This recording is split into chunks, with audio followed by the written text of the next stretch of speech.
Cerca Teleeuropa sul tuo Play Store o Apple Store e scarica la nostra app.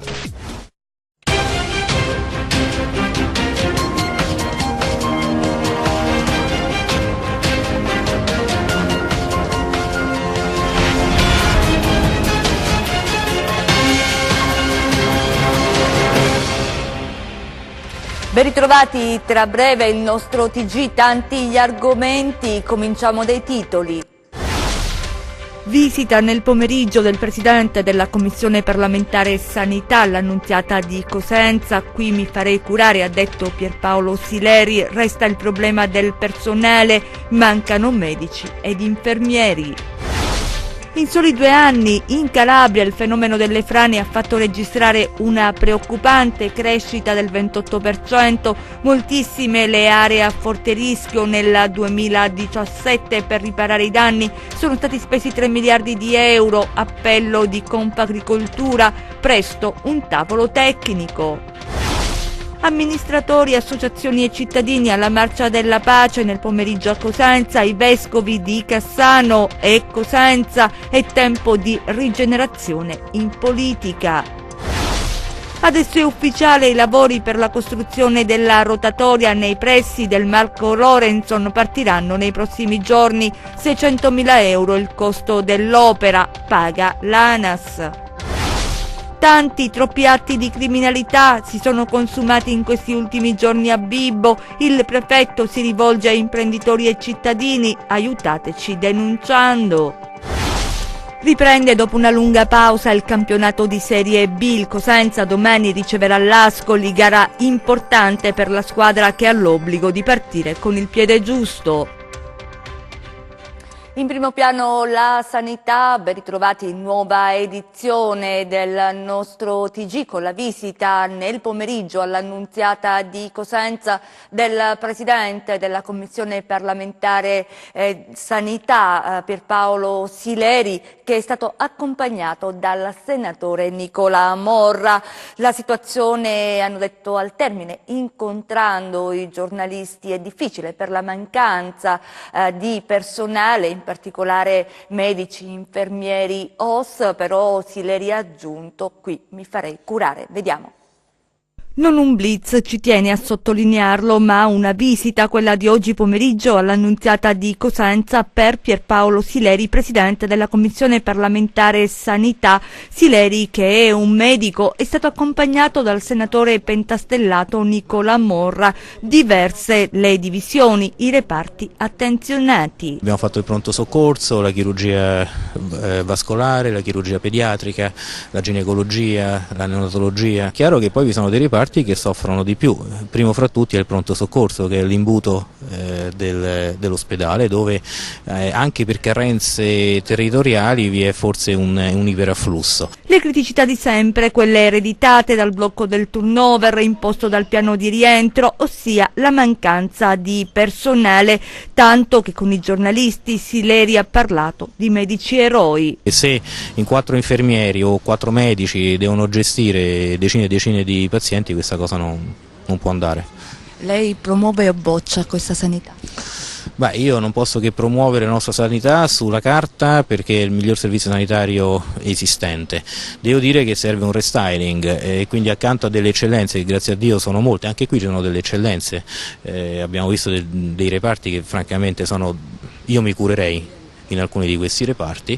È chiaro che però non puoi avere una parte che è eccezionale e poi alcune parti che magari vanno male. Noi vorremmo un servizio buono, eccellente ovunque, cioè uno standard omogeneo nello stesso ospedale, nella stessa regione e in tutta la nazione, quindi è chiaro che qualcosa deve essere fatto, e una delle prime cose che devono essere fatte secondo me è investire sul personale che vi lavora, perché non c'è sanità senza valorizzare chi vi lavora dentro. Capire se e come funziona la sanità in Calabria è l'obiettivo del Movimento 5 Stelle, in rottura con il governatore Oliverio per le nomine di aziende sanitarie e aziende ospedaliere.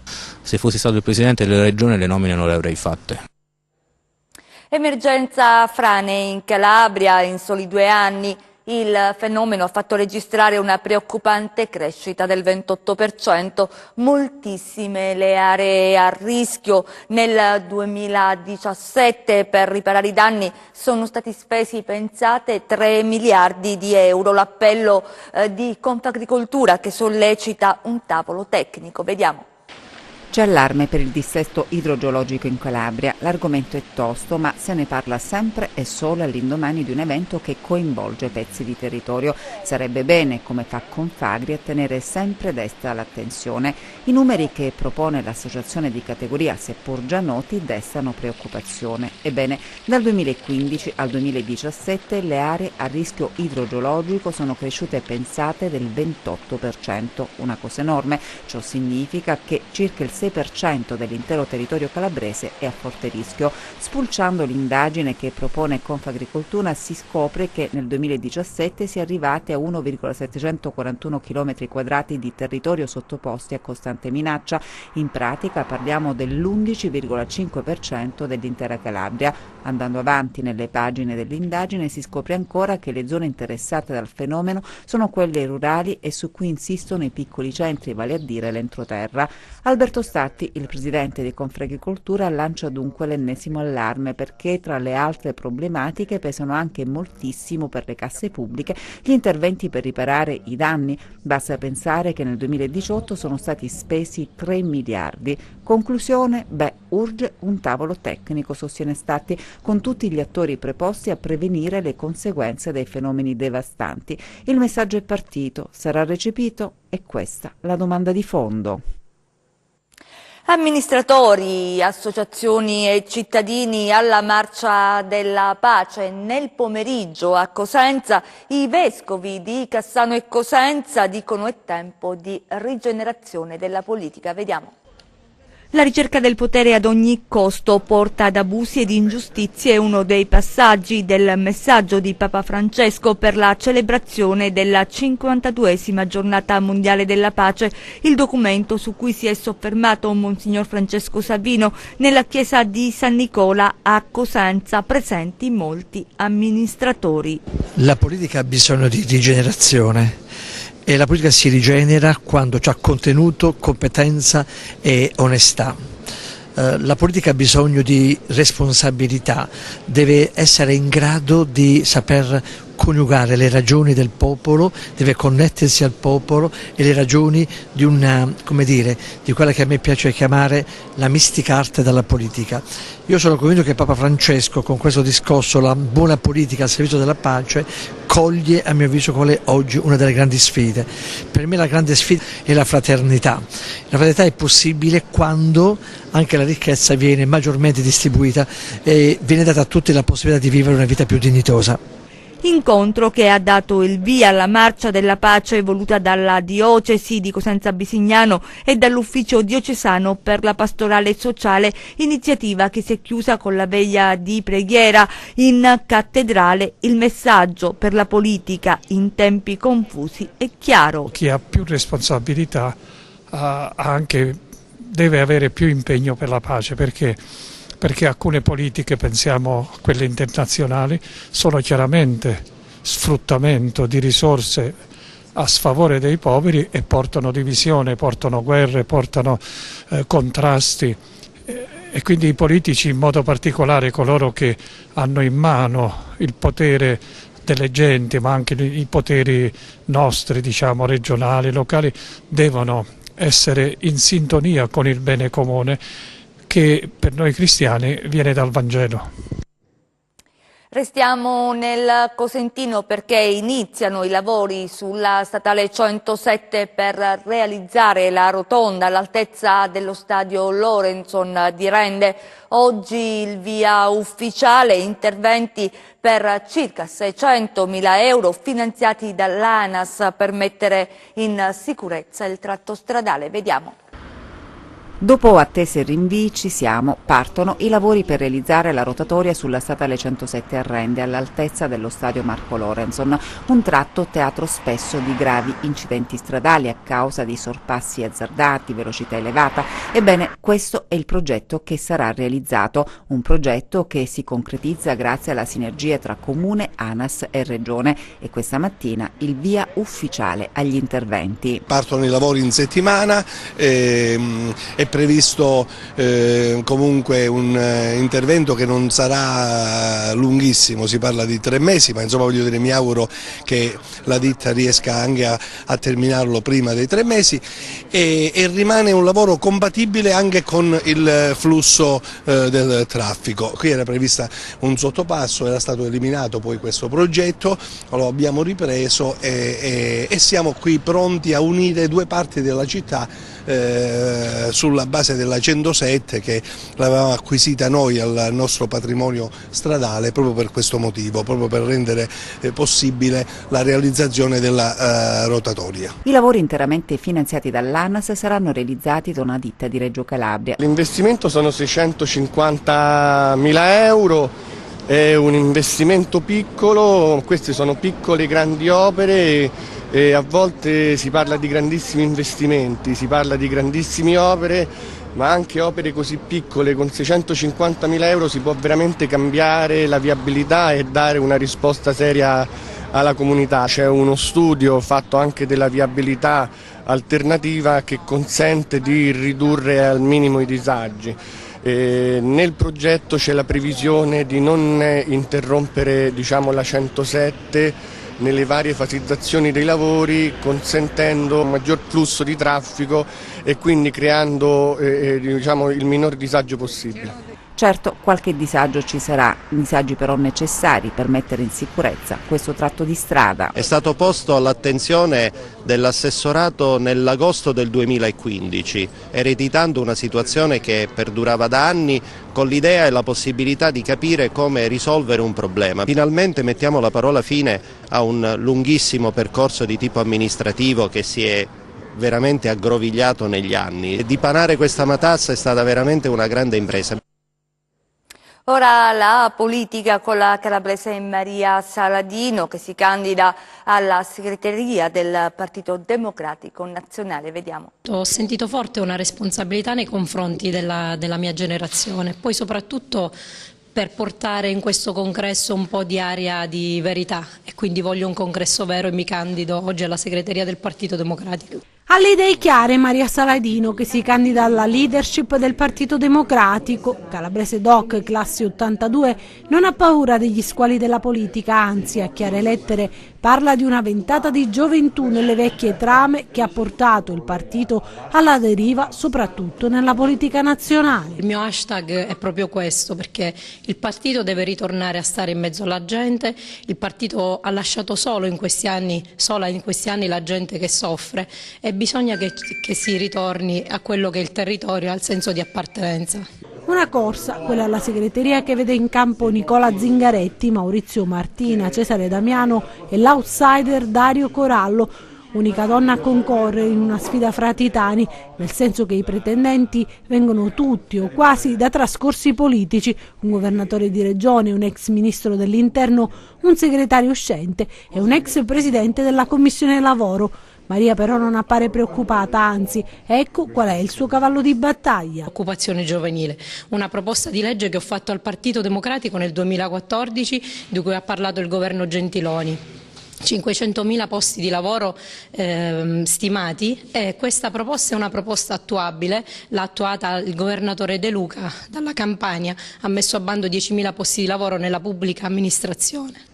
Il PD calabrese solo qualche giorno fa è stato nuovamente commissariato. In meno di 24 ore 2 erano i nomi prescelti, uno dei quali, Esposito, ha deciso di rinunciare. Al suo posto è arrivato Stefano Graziano. Maria Saladino, senza remore ai nostri microfoni, esprime con franchezza la sua opinione. Penso senza mezzi termini che ci sia bisogno davvero di un cambio di rotta per questa nostra regione già troppo martoriata in questi ultimi anni, posso dire forse negli ultimi 30 anni, quindi è arrivato il momento di cambiare, di svoltare e soprattutto di guardare oltre, perché si può fare. La cronaca adesso, torniamo ad occuparci di due omicidi, ve ne abbiamo parlato, quello di Scandale nel Crotonese e quello di Corigliano Calabro nel Cosentino, con un filo che li unisce, che è quello del movente passionale. Una donna contesa ha fatto litigare a colpi di ascia due amici crotonesi, una discussione invece con la ex è costata la vita ad Antonio Barbieri. In entrambi i casi il sangue è stato versato per affermare il proprio potere nei confronti di un rivale in amore, rituali anacronistici che finiscono per annientare le vite delle vittime e distruggere quelle delle altre persone. Gianluca Pasqua. Gli ultimi attimi di vita di Giovanni Lucante li può raccontare soltanto il suo assassino. Erano da soli nelle campagne di Scandale, prima che la lite si trasformasse in tragedia. Interrogato dagli inquirenti, Giovanni Voce, 31 anni, padre di una bambina, ha provato ad arricchire la storia con personaggi e fatti, l'estremo tentativo di cambiare, almeno con l'immaginazione, il finale di una vicenda finita nel sangue. Ha raccontato di aver salutato l'amico che, sceso dalla sua vettura, aveva incontrato altre persone, una circostanza riferita con poca convinzione e dovizia di particolari, che si è frantumata durante l'interrogatorio, quando, messo alle strette, ha ceduto e ha confessato il delitto. È questo l'elemento certo, quello più importante, che inchioda Voce, reo di aver quasi decapitato con 2 colpi d'ascia Lucante, sposato e padre di 3 bambini. Il resto della storia dovranno ricostruirlo gli inquirenti, tenendo conto delle altre informazioni assunte mediante la confessione di Voce, che racconta di essersi difeso da Lucante, su di giri e con in mano l'ascia, ma badando anche all'effettiva attendibilità dell'uomo, che potrebbe tentare di alleviare le proprie responsabilità. Sullo sfondo, secondo quanto si è appreso, un rapporto di amicizia, reso instabile da questioni di donne, la richiesta di un chiarimento, poi sfociata nella lite, che ha portato all'efferato delitto. Movente passionale si classifica così un fatto del genere, che di passione, intesa come sofferenza, non fa che generarne altra, nei familiari di vittime e carnefici. A qualche centinaio di chilometri se ne è consumato un altro di delitto passionale, l'omicidio di Antonio Barbieri, ucciso a Rossano perché, tornato dalla Germania, dove viveva da qualche mese, si era avvicinato alla sua ex, adesso legata a uno dei 2 giovani fermati. Un'intromissione pagata a carissimo prezzo. Intimidazioni in pochi giorni, c'è preoccupazione a Vibo per la recrudescenza criminale in atto, l'appello del prefetto a cittadini e imprenditori, bisogna denunciare, vediamo. Vibo Valentia nella morsa della criminalità, alle prese con un'escalation di intimidazioni che ha costretto il prefetto Giuseppe Gualtieri a convocare un comitato per l'ordine e la sicurezza pubblica allo scopo di prendere le adeguate contromisure. Per il prefetto è anche l'occasione per invitare la popolazione alla collaborazione. Il territorio di Vibo Valentia dall'inizio dell'anno sta subendo una inattesa recrudescenza della criminalità. Cosa dire ai cittadini e soprattutto agli imprenditori che in questo momento sembrano essere presi di mira? Ma intanto di tenere duro e poi di recarsi dalle forze di polizia che possono stargli accanto e sviluppare utili indagini. C'è una buona reazione anche del mondo imprenditoriale da questo punto di vista? Sì, qualcosa di nuovo c'è e ritengo che sia il momento giusto per lottare tutti insieme. Dai messaggi intimidatori ai colpi di pistola, imprenditori e commercianti sono finiti nel mirino della criminalità organizzata. La reazione deve essere forte e decisa. Da questo punto di vista il presidente dell'ANCE Vibo Valentia, l'associazione che riunisce i costruttori edili, a suo tempo anche lui preso di mira da atti di intimidazione, parla chiaro. Questo sicuramente è un problema sociale importante dove un po' blocca l'economia del territorio perché mette paura anche agli imprenditori, alle famiglie, a tutti quelli che lavorano nel comparto. Per questo motivo noi cerchiamo più attenzione da parte della politica a queste dinamiche, come dicevo io, economiche e soprattutto a quello che sta succedendo. La Regione cambia strategia per promuovere l'export e il Made in Calabria, programma pilota che prevede una sinergia con le Camere di Commercio italiano all'estero. A Catanzaro sono stati presentati gli interventi di programma. Vediamo. La Calabria punta sull'export e cambia strategia per promuovere l'internazionalizzazione del Made in Calabria. Nella Sala Oro della Cittadella regionale sono stati illustrati i programmi promozionali che la Regione realizzerà con le Camere di Commercio italiane all'estero e con il sistema camerale calabrese. Il governatore Oliverio, collegato via Skype, ha parlato dei risultati raggiunti con un progressivo incremento, ha detto, dell'esportazione che nel primo semestre del 2018 ha raggiunto il 38% e delle sfide future. In questo primo bando sono stati investiti 1,800 milioni di euro, un'iniziativa pilota con interventi mirati alla promozione del sistema Calabria. Oggi si viene a consolidare una nuova strategia, quella di puntare sulle Camere di Commercio estero, quello di voler portare per mano le aziende calabresi, chiedendo alle Camere di Commercio estero, cioè ai soggetti, agli stakeholder locali che conoscono i mercati locali, conoscono quindi la potenzialità di quei mercati per ospitare non solo i prodotti calabresi intesi come prodotti enogastronomici, ma più in generale tutto il Made in Calabria. È una rivoluzione che, devo dire, questo modo di concepire l'export viene copiato anche da altre regioni. La Calabria è stata la prima regione a sperimentare questa nuova strategia, non più semplicemente le fiere che dalla regione si individuavano, ma oggi capire, grazie alla Camera di Commercio, quali iniziative sono utili per poter avere accesso a quei mercati. La Regione ha approvato 6 progetti con le Camere di Commercio calabresi ed Unoncamere Calabria e 12 progetti in collaborazione con le Camere di Commercio estere per l'annualità 2018, mentre ulteriori 20 progetti saranno avviati con altrettante Camere nel corso del 2019. La maggior parte di questi progetti sono rivolti all'agroalimentare e al turismo, che poi sono settori di eccellenza comunque della Regione Calabria, ma ci sono anche alcuni progetti che comunque investono il settore manifatturiero e anche il settore dell'innovazione tecnologica. Lo sport, cominciamo con la Serie B perché tornano in campo le squadre. Nel pomeriggio si è giocato alle 15, il Crotone ha pareggiato 0-0 con il Cittadella, domani il Cosenza affronterà l'Ascoli. I rossoblù oggi hanno svolto la seduta di rifinitura sul prato del Marulla, il tecnico Braglia ha parlato di mercato e del caso Baclé. Vediamo. C'è ancora qualcuno fuorviato da eccessi di pessimismo e fake news che pensa che Cosenza Ascoli si giocherà in campo neutro. È un effetto collaterale dell'influenza dei social sul mondo dell'informazione e anche del precedente che ha portato alla sconfitta a tavolino della squadra rossoblù in quello che doveva essere l'esordio al Marulla con il Verona. Le immagini che vedete si riferiscono alla rifinitura svolta oggi nell'impianto cosentino sul prato ancora convalescente dopo le cure. Qui è stato sottoposto, ma di sicuro agibile per la gara con i bianconeri. Il Cosenza è pronto a riprendere il cammino interrotto con la bella prestazione con la Salernitana. Il gruppo di Braglia è stato finora sfoltito ed è in attesa di essere puntellato dalle operazioni di mercato. Ma nessuno dei protagonisti della prima parte di stagione ha lasciato lo spogliatoio. Io non mi lamento, cioè io guardo avanti, non è che uno perché sono andate via 5-6 partite che poi o per colpa mia o per colpa loro hanno giocato poco, mi sembra anche giusto che una società vada a cercare qualcosa di più e speriamo di trovarlo per arricchire questa rosa. La squadra è quella delle ultime domeniche, non è che abbiamo smobilitato la squadra noi.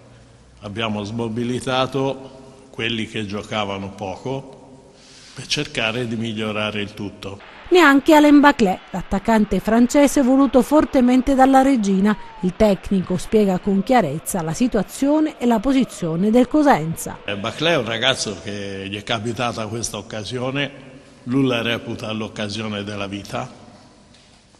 Noi cercheremo di accontentarlo, però lui fino a che starà qua si comporta bene, se c'è da giocare gioca, perché tutti questi discorsi se no poi non hanno senso, no? Se uno è attaccato alla maglia, vuole bene alla città, alla società, poi uno deve dare il massimo nelle occasioni in cui viene chiamato in causa, poi nei prossimi giorni probabilmente, compatibilmente e queste sono cose che dovete chiedere a Trinchera, con alcune entrate uscirà anche lui. Dobbiamo anche avere pazienza, non è che noi siamo l'opera pia, no, diamo via tutti e poi si gioca io e te.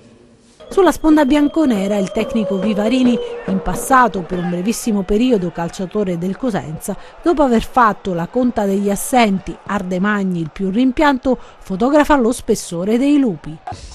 Hanno un gruppo molto motivato, hanno grandissimo entusiasmo, non prendono gol da 270 minuti, quindi è tutto dire. È una prova importante per noi, avversario ostico, ma penso che l'Ascoli in questo momento qua ha dimostrato in tante occasioni che se la può giocare con tutte.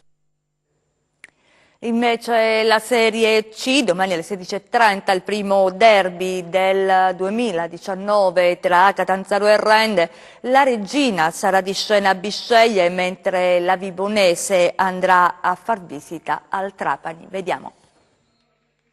Spicca il derby in questo ritorno in campo in Serie C che equivale alla seconda giornata. Catanzaro e Rende si scontreranno per l'8ª volta fra campionato e Coppa Italia DC. 4 le vittorie per i biancorossi contro 3 per le Aquile, che cercano continuità di risultati e perché no di rimediare alla sconfitta dell'andata in casa rendese.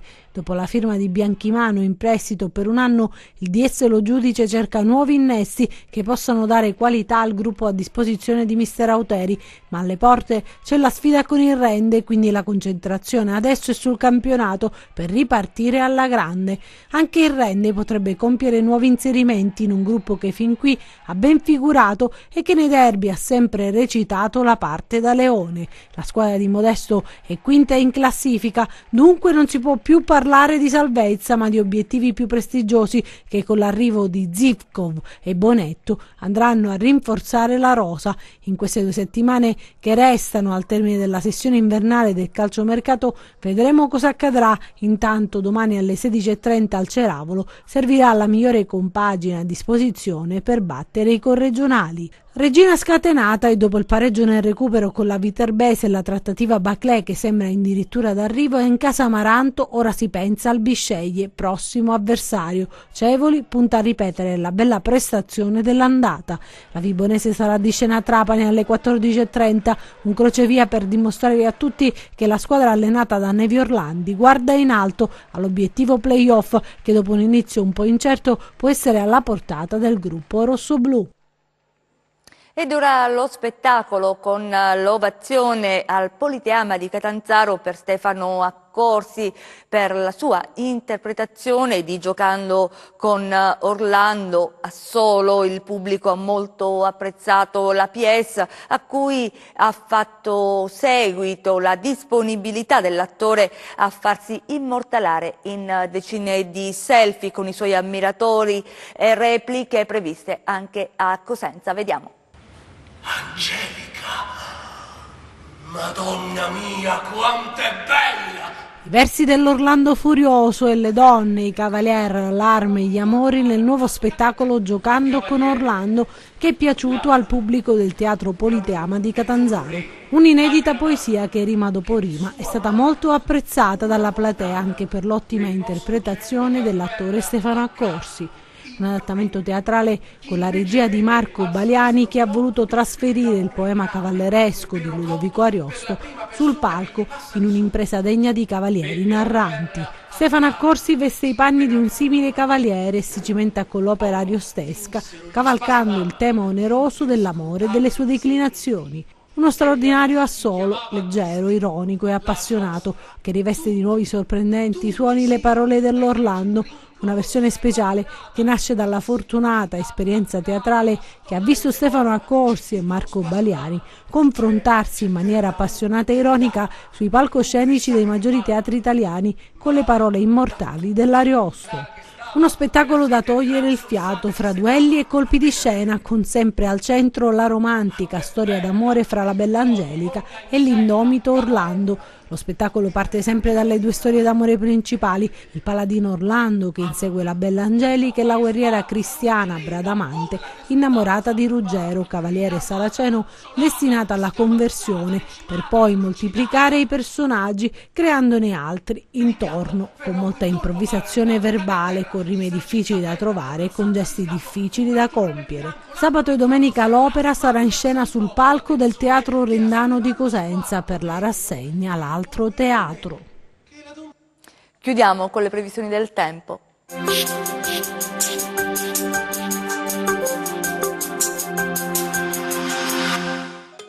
Una modesta circolazione ciclonica ha preso piede sul Mediterraneo centrale.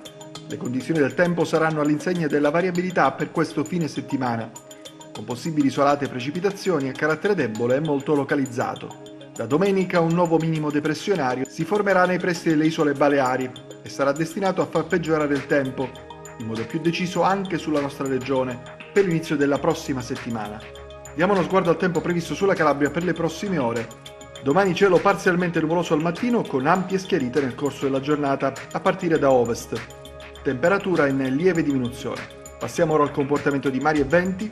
Domani venti deboli occidentali sul Tirreno con mare poco mosso. Deboli meridionali sullo Ionio con mare poco mosso. Sempre deboli da nord-est sul Golfo di Corigliano con mare quasi calmo o poco mosso. Prima di salutarci vi ricordo il nostro sito web www.meteoincalabria.it e la nostra pagina Facebook Meteo in Calabria. Ed è davvero tutto, ci fermiamo qui, grazie per essere stati con noi, grazie in regia a Michele Cava, in messa in onda Giuseppe Costanzo, noi vi auguriamo un buon proseguimento.